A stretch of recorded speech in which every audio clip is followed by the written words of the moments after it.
मेरा प्रश्न है कि भक्ति करना पाप है? And you might have heard of the person like Shri Ravi Shankar. नहीं, वो कहने वाली वो मूर्ख पाप है। है। बिस्मिल्लाहिर्रहमानिर्रहीम। दीन स्पीचेस के मौजूद नाजरीन, अस्सलामु अलैकुम। नाजरीन, सदियों से होता आ रहा है कि हिंदू आलिम मुसलमानों को और मुसलमान आलिम हिंदुओं को गलत समझते आ रहे हैं। ऐसे में जब आम लोग मुख्तलिफ मज़ाहिब के एक दूसरे से मिलते हैं तो अक्सर एक दूसरे को समझाने की कोशिश करते हैं। यहाँ पर हम आपको बताते हैं कि हिंदू और मजहबी आलिमों में फ़र्क क्या है। अगर आपने नोट किया होगा, जब छोटा बच्चा ये कहता है कि मुझे कुछ लोग कह रहे हैं इन पंडितों के मुरीद मत बनो या फिर भगवानों के मुरीद मत बनो, तो ऐसे में हिंदू पंडित ने जवाब देते हुए कहा कि जो लोग ऐसा कहते हैं वो खुद गुमराह होते हैं, लेकिन मुसलमान आलिम ऐसे जवाब नहीं देते। वो मूर्ख लोग हैं तो उसमें उनका भी दोष नहीं है, वो खुद मूर्ख है। खासकर जब डॉक्टर जाकिर नाइक से सवाल होता है तो वो बिल्कुल भी ऐसा जवाब नहीं देते, बल्कि वो इल्म से जवाब देने की कोशिश करते हैं।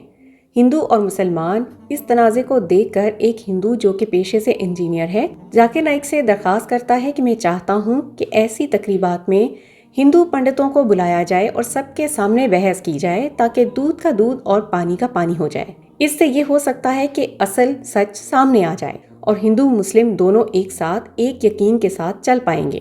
My request to the organization is to call Hindu scholars and Hindus and arrange for a debate so that truth will come to surface. Doctor Zakir Naik उठकर पहले तो इस हिंदू को सराहने लगे कि बहुत ही अच्छी बात कही है और ये सिर्फ हिंदू नहीं बल्कि मुसलमानों के लिए भी काफ़ी बेहतर हो जाएगा। साथ ही डॉक्टर जाकिर नाइक ने ये भी कहा, असल में कुरान भी यही कहता है, जिस पर डॉक्टर जाकिर नाइक ने कुरान की एक आयत का तर्जमा करते हुए कहा कि आओ ताकि बात करें उन मामलों पर जो तुम में और हम में एक जैसे हैं। और यही वजह है कि डॉक्टर जाकिर नाइक इंडिया में और बाकी ममालिक में जाकर मजहबी आलिमों के साथ बैठकर मजहब पर बात करते हैं और यही डॉक्टर जाकिर नाइक का काम है। Come to common terms as been assigned you, and that's what I'm doing, brother. I'm traveling different parts of India, different parts of the world, having dialogues with scholars of Christianity, of Hinduism. I'm only a student. Doctor Zakir Naik ने उससे मुताल्लिक भी बात की कि जब Hindu scholar Shri Ravi Shankar ने doctor Zakir Naik का challenge कबूल किया था और फिर आप जानते ही हैं कि रवि शंकर बुरी तरह से लाजवाब होकर हार गए थे। ये मुकालमा हुआ था तो उसके बाद रवि शंकर ने केसेस भी किए थे कि मेरा वीडियो डिलीट कर दिया जाए, क्योंकि वो मुकालमा बहुत ही मशहूर हुआ था और रवि शंकर बुरी तरह लाजवाब भी हुए थे। जाकिर नाइक ने रवि शंकर से मुकालमा इसलिए किया क्योंकि रवि शंकर को बहुत सारे लोग मानते हैं। डॉक्टर जाकिर नाइक ने यह भी कहा कि कुछ महीने पहले शंकर आचार्य से भी मेरा मुकालमा बाबरी मस्जिद के हवाले से हुआ था। शंकर आचार्य कुछ सवालात पूछने पर गलतफहमी दूर करने की कोशिश भी करने लगे। And you might have heard of the person like Shri Ravi Shankar. He's of great fame. He has got centers in 40 different countries of true living.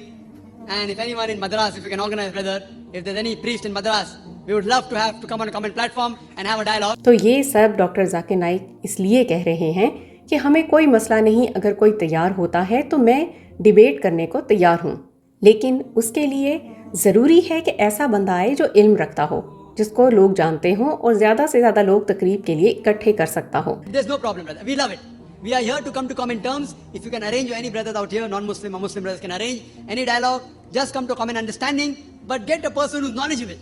You know, knowledgeable of high standard, whether Shankaracharya or top priest, so that we can discuss and come to common terms. नाज़रीन, ऐसे बहुत सारे हिंदू हैं जो कि दावा करते हैं कि हम सच पर हैं, लेकिन कभी सामने नहीं आते क्योंकि इनको पता होता है कि अगर सामने आए तो फिर हमारी पोल खुल जाएगी। अक्सर डॉक्टर जाकिर नाइक बात भी करते हैं कि एक जैसी बातों पर अमल करें।